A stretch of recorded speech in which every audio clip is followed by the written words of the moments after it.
Our participation started in August, and I was the squadron training officer, and the commanding officer came in and said, look, we want to work on low altitude photography because heretofore we'd been more high altitude strategic. Although we had some experience, he said revise the syllabus so we emphasize low altitude. So we scared a lot of chicken farmers for a while around this area. And that was the beginning as far as I was concerned. Then on the 17th. Well, let me just make sure I got this right.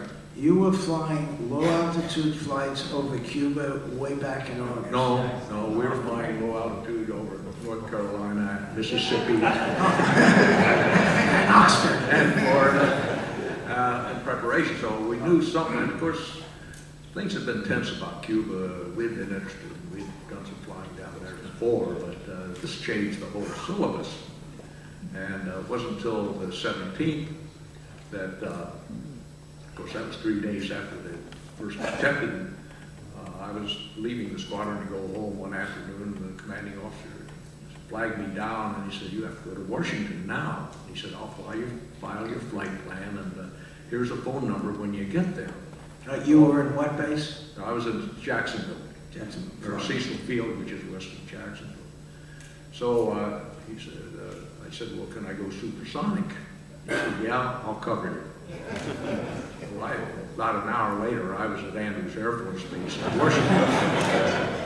And somewhat like today, there was a hurricane coming, and they were flying all their airplanes to Albany or someplace, I don't remember, and it was a turmoil because they had 300 or 400 airplanes at Andrews. It's a big deal. It's called a hurravac. And I arrived, and they didn't like that. So I had trouble even getting a phone to make this phone call, and the Navy captain answered it. I don't remember his name, and he said, well, what's wrong? Well, can't you get here? And I said, I'm here. He said, you can't be here. And I said, I'm at Andrews. Oh, he said, give me the duty officer, I'll get you a car and come to the Pentagon. He said, how are you dressed? I said, I'm a flight gear. He said, oh, we'll have to bring you in the back door. we don't want anybody to see you. Well, I didn't know what was going on. But anyway, they got me a ride and took me in the back door. And I was in a room with about 4 or 5 captains. And they started questioning because I'd already been worked up some flight plans in and out from Key West or from Cecil, how far we'd go and so forth. And they started questioning what I could do. And in the next room, someone would open the door and ask a question and go in the other. And the only person I saw in there was a lot of brass, but I did recognize General LeMay. I knew I was getting pretty close. Then they decided they wanted me to get back, and they had a big map of Cuba, and they just had X's around. And they said, well, these are your targets. They didn't tell me what they were. And I said, well, they're just out in the field. And he said, well, look for construction or military activity and something like that. And I said, are you too tired to fly back? Well, I was wide awake by then. And so they gave me this map. All it had was X marks the spot. And I went back and met the commanding officer, and that's what started it for us. Okay, that's great. Thank you. So now we're back to the 17th, and then we'll get back into photo interpretation. Tell us about the 17th mission.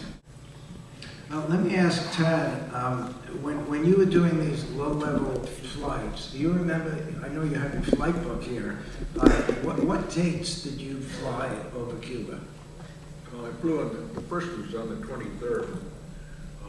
The day after the president's speech, yeah. right? And we were a little different than the U-2 people. They issued us wartime flight suits, which were khaki instead of orange. We had to put on different flight suits, and then we did go out and walk around, kick a tire, and light a fire. That's basically what it was.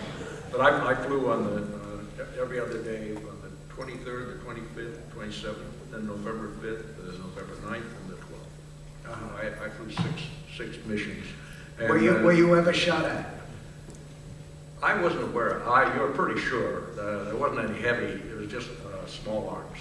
And you would see, we were close enough to you could see the whites of their eyes. And you can see they're pointing guns at you. Now, some of the other people that had a heavier, they had some 37 millimeter, and my experience, it was only the Cubans that were shooting. I didn't see. Right, no, that's the Russians had radar control, and the Cubans, they were cranking things around, and it's pretty hard to hit you when you're going 500 or 600 miles an hour.